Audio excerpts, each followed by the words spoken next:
Hello, सुप्रभात प्यारे बच्चों, कैसे हैं आप। मैं साधना अग्रवाल आज आपके सामने फिर से प्रस्तुत हुई हूँ कक्षा 10 की विषय हिंदी अ की कृतिका पुस्तक के प्रथम पाठ माता का अंचल। और आज मैं इसकी पठन और व्याख्या आपके सामने प्रस्तुत करने वाली हूँ। आप लोग बहुत ध्यान से सुनेंगे और उसे समझेंगे भी, क्योंकि इसके जो प्रश्न उत्तर हैं वो सब हमारे इसकी व्याख्या से ही बनने वाले हैं। तो देखिए, सबसे पहले हम यहाँ देख रहे हैं हमारे पाठ का पूरा विवरण आपको यहाँ पर दिख रहा है, पाठ का नाम। और इसके बाद हम देखते हैं, देखिए इससे पहले मैं आपको बताना चाहती हूँ कि जो कृतिका पुस्तक हम इस समय पढ़ने वाले हैं, पहला पाठ, मैं इसे आज ही शुरू कर रही हूँ। इससे पहले मैं क्षितिज के काव्यखंड का एक पाठ पूरा करा चुकी हूँ और गद्य खंड का भी एक पाठ पूरा करा चुकी हूँ।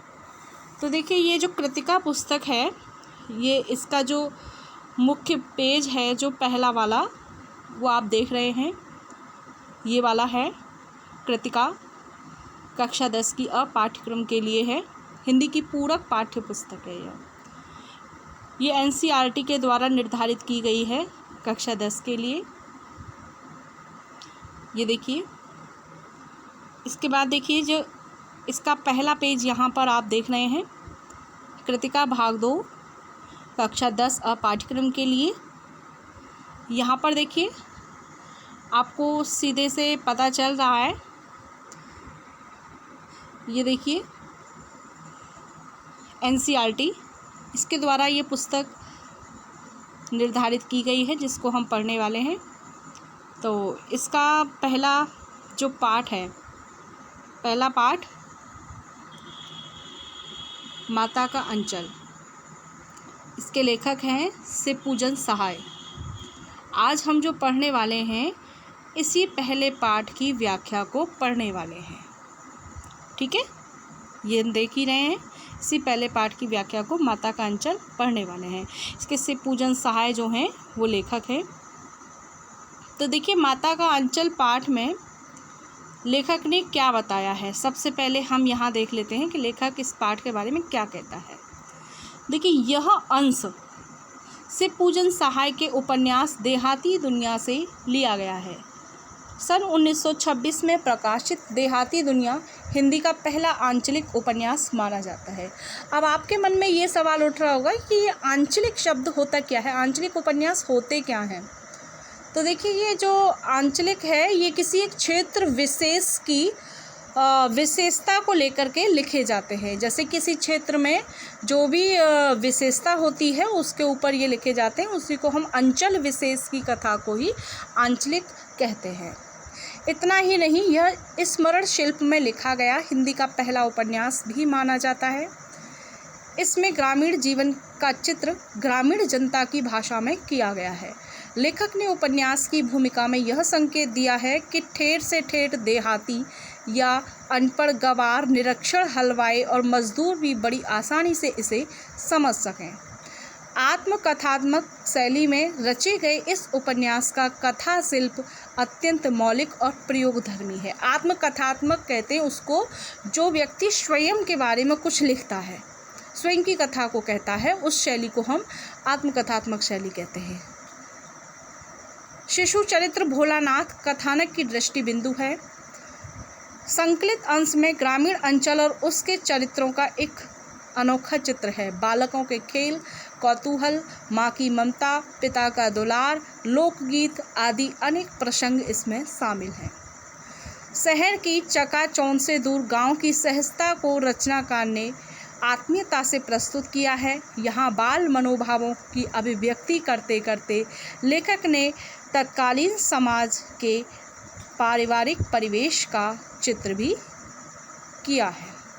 तो देखिए, यहाँ पर हम देख रहे हैं, लेखक हैं शिवपूजन सहाय, जिनका जन्म है 1893 में गांव उनवास, जिला भोजपुर, जो बिहार में आता है।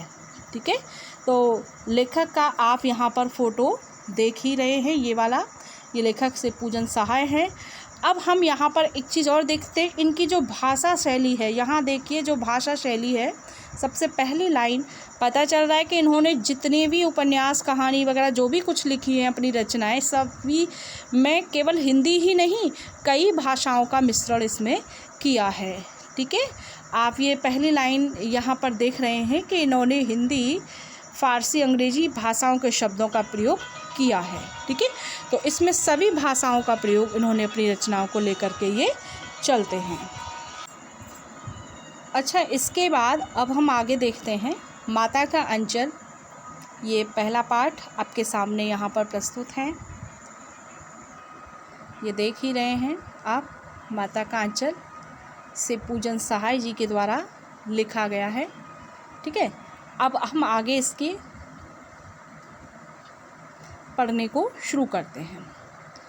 देखिए, अच्छा एक चीज़ और मैं आपको बताना चाह रही हूँ कि ये जो नीचे आप देख रहे हैं इस तरह की ये जो लाइन है, 1-1.5 लाइन, ये आपके मन में सवाल उठेगा ये क्या है।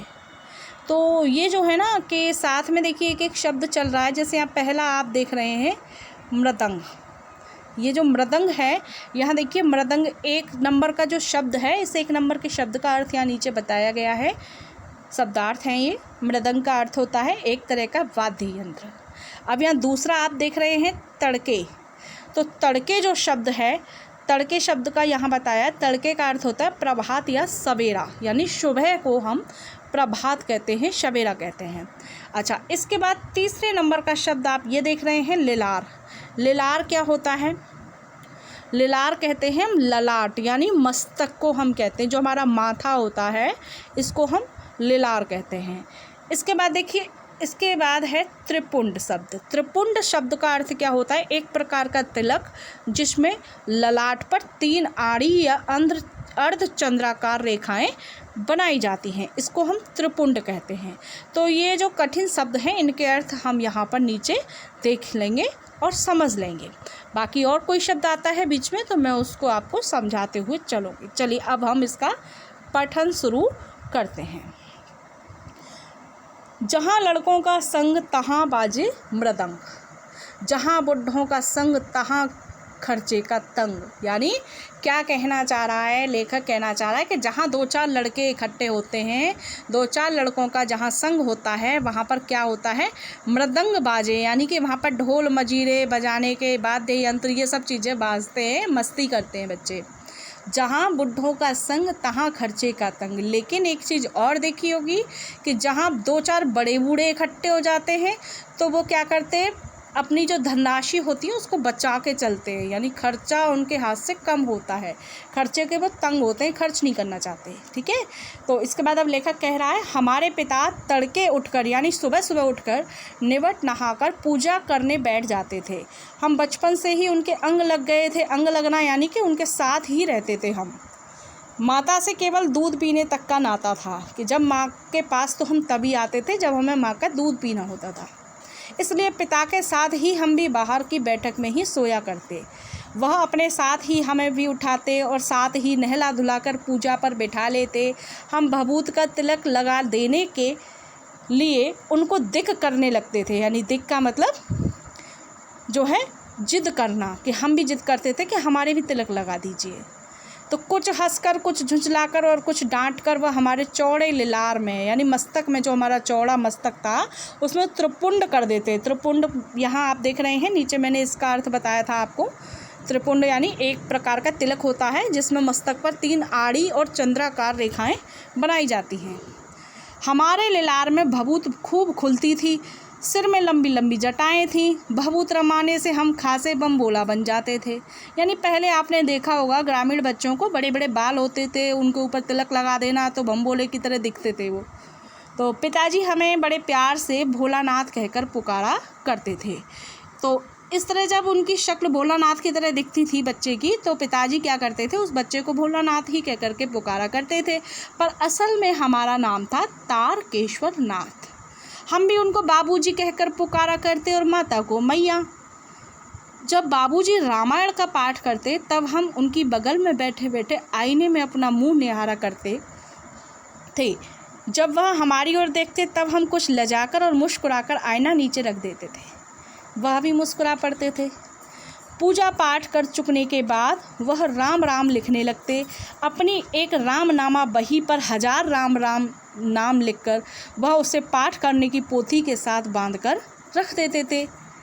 फिर के बाद देखिए, यहाँ दूसरा वाला जो पेज आप देख रहे हैं, उस भोलानाथ बच्चे को देख रहे हैं पिता के साथ में। पिता अपने बच्चे को किस तरीके से दुलार रहा है, ये चीज़ें आप देख ही रहे हैं कि पिता के साथ बच्चा कितना खुश है।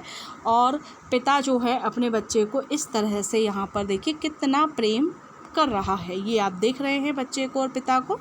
तो इस तरह से बच्चे की चोटी भी हो रही है, जो यहाँ पर बच्चे का नज़रिया दिखाया गया है, जो उसका व्यक्तिगत परिचय दिया गया है, ठीक बच्चा हमको वैसा ही दिखाई दे रहा है। तो देखिए फिर क्या होता था।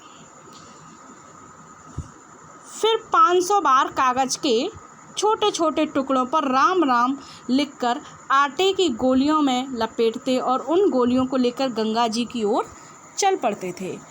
उस समय भी हम उनके कंधों पर विराजमान रहते थे। जब वह गंगा जी में एक एक आटे की गोलियां फेंककर मछलियों को खिलाने लगते, तब भी हम उनके कंधे पर ही बैठे बैठे हंसा करते थे। जब वह मछलियों को चारा देकर घर की ओर लौटने लगते, तब बीच रास्ते में झुके हुए पेड़ों की डालों पर हमें बिठाकर झूला झुलाते थे। कभी कभी बाबूजी हमसे कुश्ती भी लड़ते। वह शिथिल होकर हमारे बल को बढ़ावा देते, यानी कि वो बच्चे को बाबूजी ऐसे दिखाते थे कि मैं बलवान नहीं हूँ, बच्चा बलवान है। तो वो क्या करते, खुद को ढीला छोड़ देते थे और बच्चे को दिखाते तुम्हारा बल बहुत बड़ा है। तो उनके बल को, बच्चे के बल को बढ़ावा देते थे और हम उनको पछाड़ देते थे। यानी बच्चा क्या करता था, बच्चा बाबूजी को फिर पछाड़ देता था। यह उतान, अब देखिए यहाँ पर उतान शब्द आया है। उतान का जो अर्थ है यहाँ आप नीचे देख रहे हैं, ये देखिए 5, 6, 7, 8, 9 यहाँ अर्थ दिया गया है। ये 5 नंबर यहाँ उतान पर देखिए लगा हुआ है। तो उतान का अर्थ है पीठ के बल लेटना। इसके बाद देखिए हम 6 नंबर ढूंढते हैं कि 6 नंबर का शब्द यहाँ पर कहाँ आया है। तो 6 नंबर का जो शब्द है उसका अर्थ बनेगा हमारा, 6 नंबर हमें दिखाई नहीं दे रहा भाई, कहाँ है। चलिए कोई नहीं, 6 नंबर मिल जाएगा। यहाँ देखिए अब 7वां नंबर हम देख रहे हैं। 7वें नंबर का है भर पेट से अधिक खा लेना। 8वें नंबर का स्थान अवसर। 9वें नंबर का माता। तो ध्यान रखिएगा ये हमारे शब्दार्थ हैं। इन शब्दार्थ जो हैं ये कठिन शब्दों के अर्थ हैं, ठीक है। तो यहाँ हमें अगर समझ नहीं आएगा तो हम नीचे देख लेते हैं, ठीक है। तो इसके बाद देखिए आगे चलते हैं। कभी कभी बाबूजी हमसे कुश्ती भी लड़ते, वह शिथिल होकर हमारे बल को बढ़ावा देते और हम उनको पछाड़ देते थे। यह उतान यानी पीठ के बल लेटना पड़ जाते, यानी पीठ के बल पड़ जाते थे और हम उनकी छाती पर चढ़ जाते थे। जब हम उनकी लंबी लंबी मूँछें उखाड़ने लगते, तब वह हंसते हंसते हमारे हाथों को मूँछों से छुड़ाकर उन्हें चूम लेते थे। यानी पिता का प्यार कुछ होता ही ऐसा है कि बच्चों के हाथों को चूमना, बच्चों को चूमना। फिर जब हमसे खट्टा और मीठा चुम्मा मांगते, तब हम बारी बारी करके अपना बायां और दाहिना गाल उनके मुंह की ओर फेर देते। देखा होगा छोटे बच्चों से हम जो चुम्बन लेते हैं वो बहुत ही प्यार से लेते, बच्चों को बहला फुसला कर लेते, उसका आनंद कुछ अलग ही होता है। तो बाएं का खट्टा चुम्मा लेकर जब वह दाहिने का मीठा चुम्मा लेने लगते, तब अपनी दाढ़ी या मूछ हमारे कोमल गालों पर गड़ा देते थे। हम झुझलाकर फिर उनकी मूछें नोचने लग जाते थे। इस पर वह बनावटी रोना रोने लगते और हम अलग खड़े खड़े खिलखिलाकर हंसने लग जाते थे। उनके साथ हंसते हंसते जब हम घर आते, तब उनके साथ ही हम भी चौके पर खाने बैठते थे। वह हमें अपने ही हाथ से फूल के एक कटोरे में गोरस और भात सान कर, गोरस किसको कहा गया है यहाँ पर, गाय के दूध को, और भात सान कर यानी दूध में भात मिला करके खिलाते थे। जब हम खाकर अफर जाते, अफर का मतलब भर पेट से ज़्यादा खा लेते, तब मैया थोड़ा और खिलाने के लिए हट करती। यानी एक तो हम बहुत सारा खा जाते, उसके बाद फिर मैया बाद में आ जाती।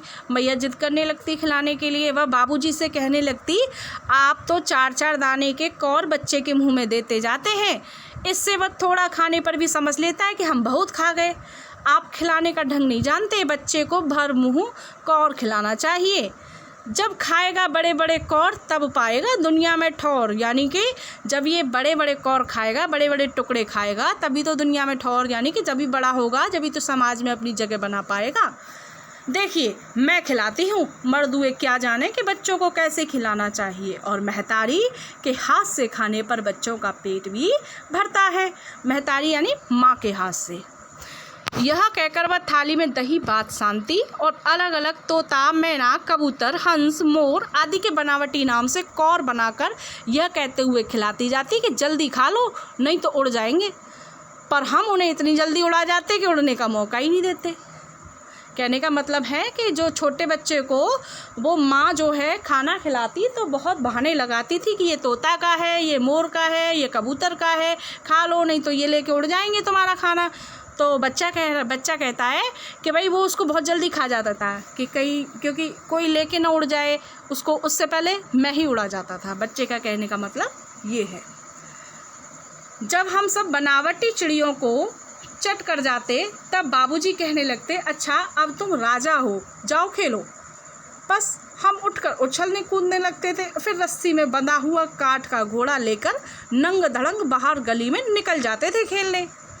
जब कभी मैया हमें अचानक पकड़ पाती तब हमारे लाख छटपटाने पर भी एक चुल्लू कड़वा तेल का मतलब थोड़ा सा तेल हाथ में लेकर के, सरसों का तेल जो होता है, सरसों के तेल को यहाँ कड़वा तेल कहा गया है, तो हमारे सिर में डाल ही देती थी। हम रोने लगते और बाबूजी उस पर बिगड़ खड़े होते, पर वह हमारे सिर में तेल बोथकर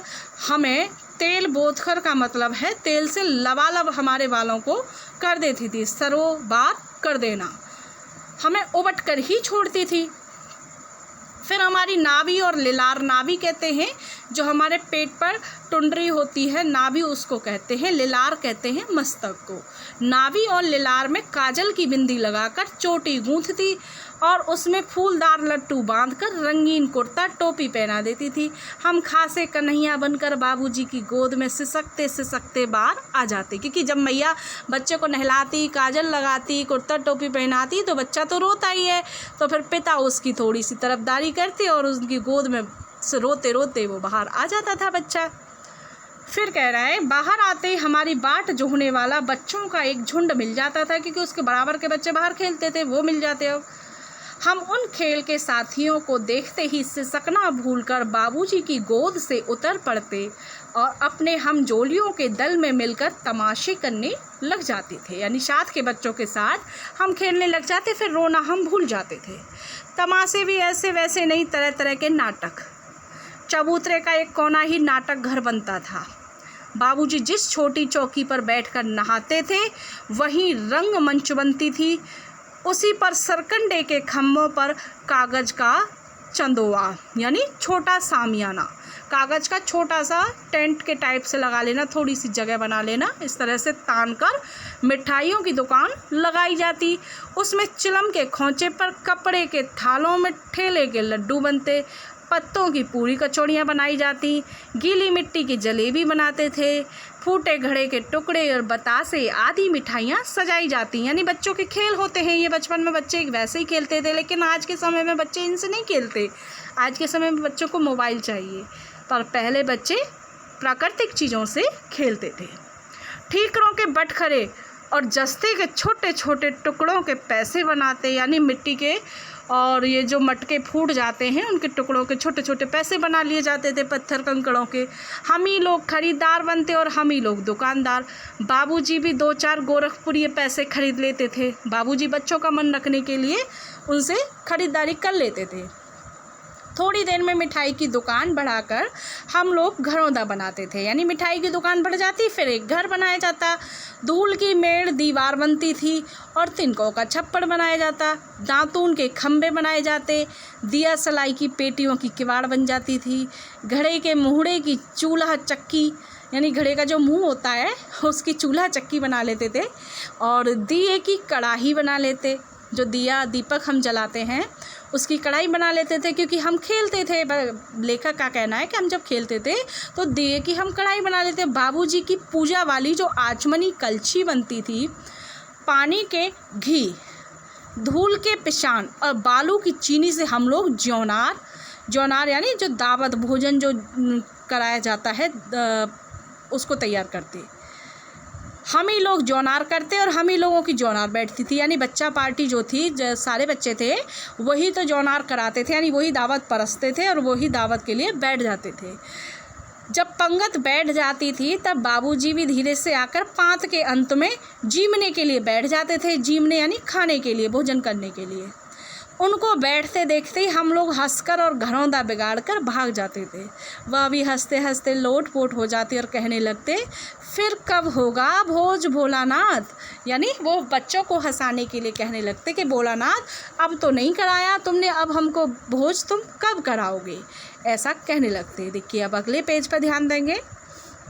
कभी कभी हम लोग बारात का भी जुलूस निकालते थे, यानी बच्चे क्या करते, फिर एक बारात का जुलूस निकालते। कनस्तर का तंबूरा बजता, यानी बैंड के तरीके से जो कनस्तर बना रखा था उसका तंबूरा बजाते थे। और अमोले, जो अमोले कहा गया, जो आम का जो उगता हुआ पौधा आता है, जो कली सी फूट के आती है, उसको घिसकर सहनाई बनाते थे। टूटी चूहेदानी की पालकी बनती थी। हम समधी बनकर बकरे पर चढ़ लेते और चबूतरे के एक कोने के चलकर बारात दूसरे कोने में जाकर दरवाजे लगती थी।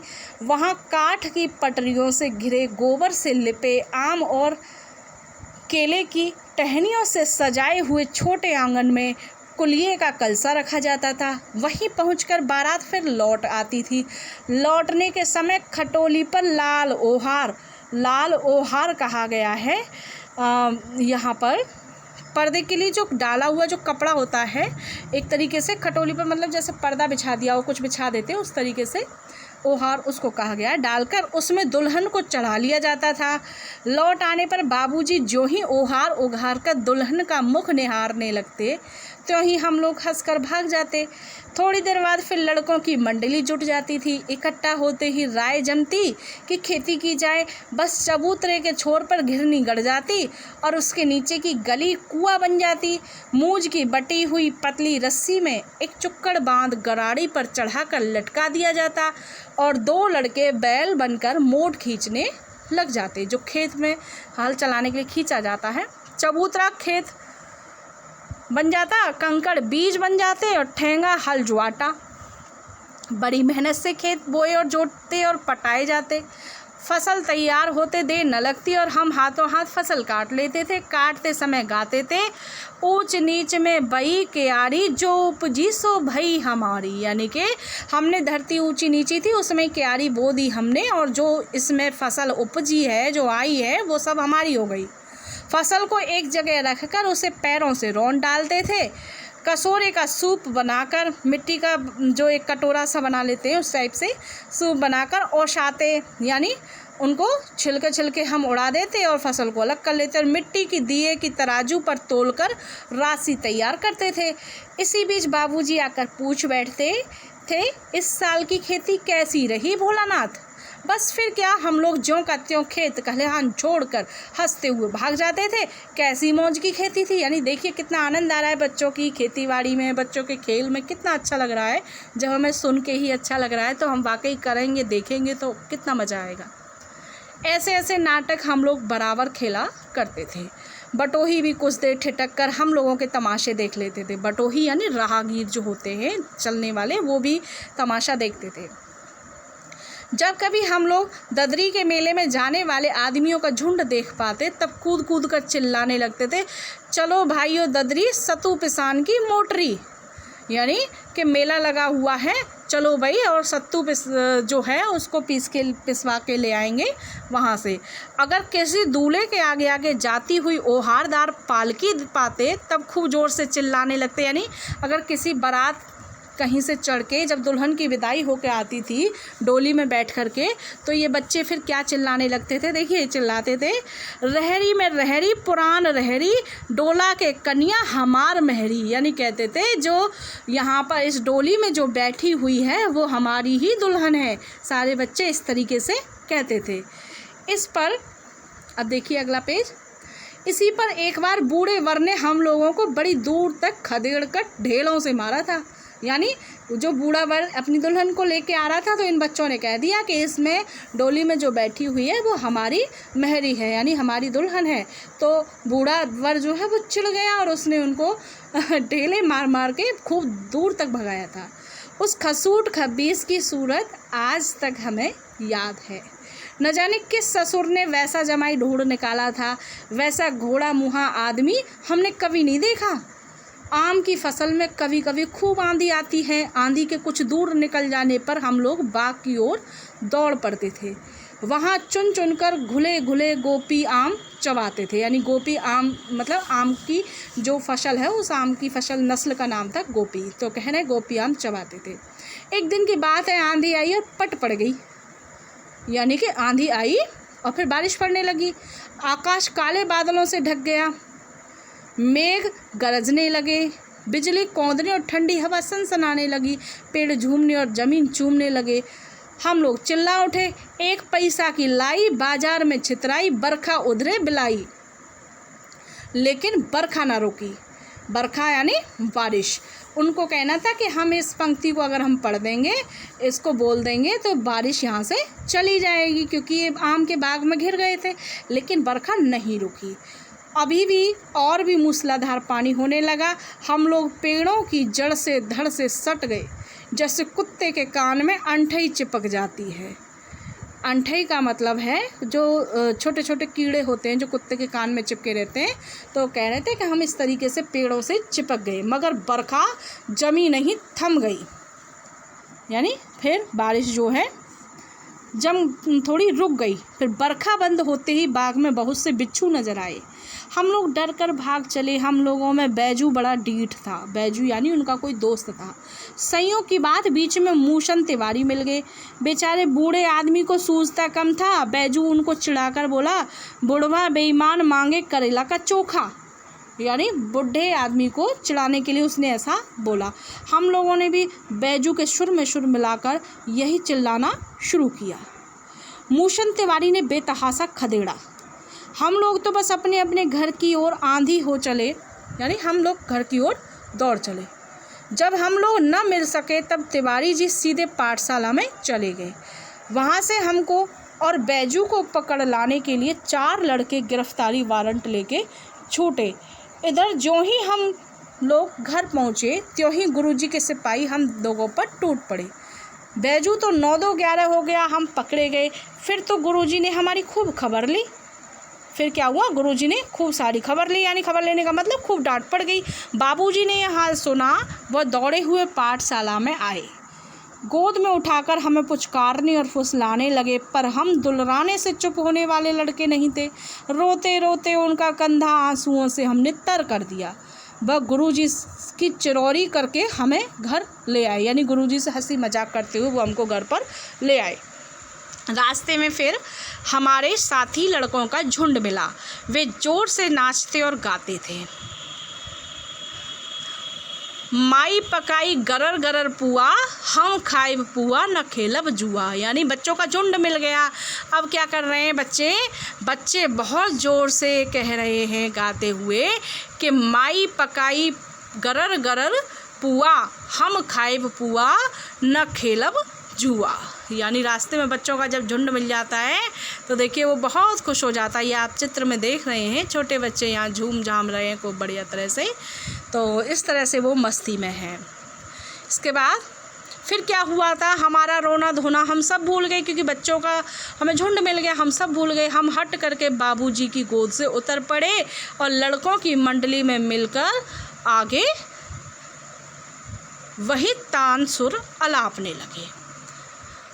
तब तक सब लड़के सामने वाले मकई के खेत में दौड़ पड़े। यहाँ पर देख रहे हैं बच्चे यहाँ खेत में यहाँ झूम रहे हैं, दौड़ रहे हैं। उसमें चिड़ियों का झुंड चल रहा था। वे दौड़ दौड़ कर उन्हें पकड़ने लगे, पर एक भी चिड़िया हाथ नहीं आई। हम खेत से अलग ही खड़े होकर गा रहे थे कि राम जी की चिड़ई, राम जी का खेत, खा लो चिड़ई भर भर पेट। यानी इस तरह से हम गा रहे थे। हमसे कुछ दूर बाबूजी और हमारे गांव के कई आदमी खड़े होकर तमाशा देख रहे थे और यही कहकर हंसते थे कि चिड़िया की जान जाए लड़कों का खिलौना। यानी चिड़िया अगर मर जाए कोई तो लड़कों के लिए तो खिलौना है। सचमुच लड़के और बंदर पराई पीर नहीं समझते, क्योंकि इनको नहीं पता कि किसी के क्या दर्द होता है। बच्चे बंदर एक समान होते हैं। एक टीले पर जाकर हम लोग चूहों के बिल से पानी उलीचने लगे। यानी एक टीले पर चूहों का बिल था, उसमें हम पानी डालने लगे। यानी लेखक कह रहा है कि उसमें हम पानी घुसाने लगे।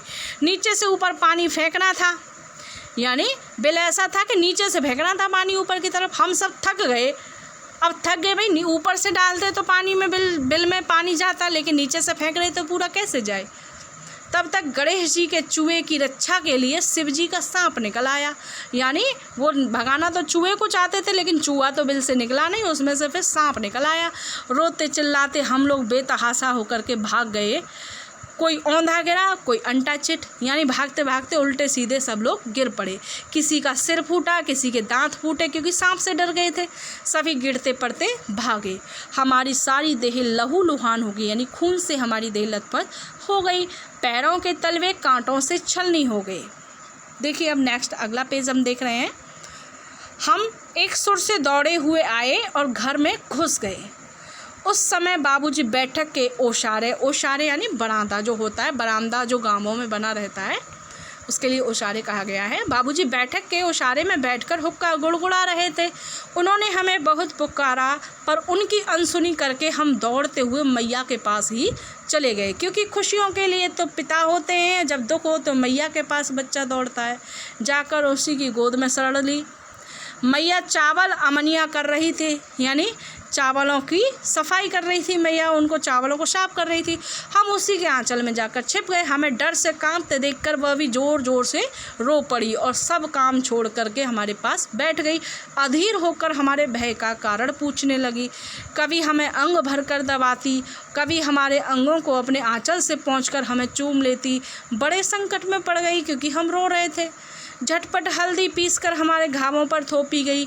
घर में कोहराम मच गया। हम केवल धीमे सुर से सा सा सा कहते हुए मैया के आंचल में लुके चले जा रहे थे, यानी मैया के आंचल में छिपे जा रहे थे, क्योंकि सांप का भय लगा हुआ था।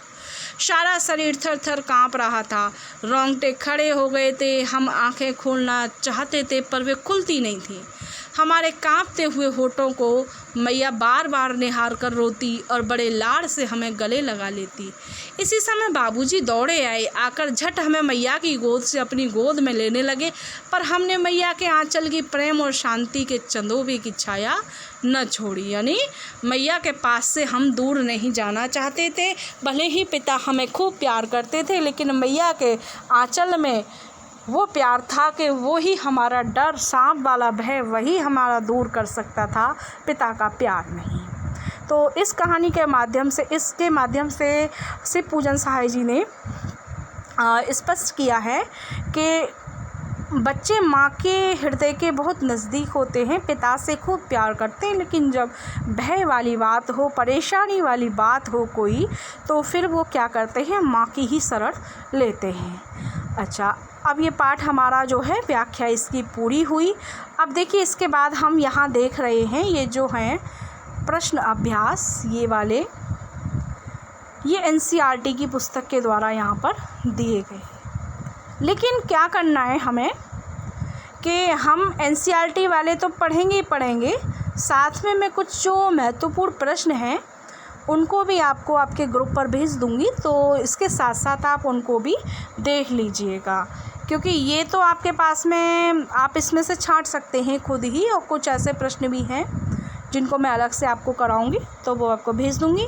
और ये मेरी वीडियो देखने के लिए आपको बहुत बहुत धन्यवाद, बहुत बहुत धन्यवाद। और आप लोग पढ़ते रहिए, आगे बढ़ते रहिए। किसी भी समस्या के आने पर मुझे आप कॉल करके पूछ सकते हैं। ठीक है प्यारे बच्चों, थैंक यू।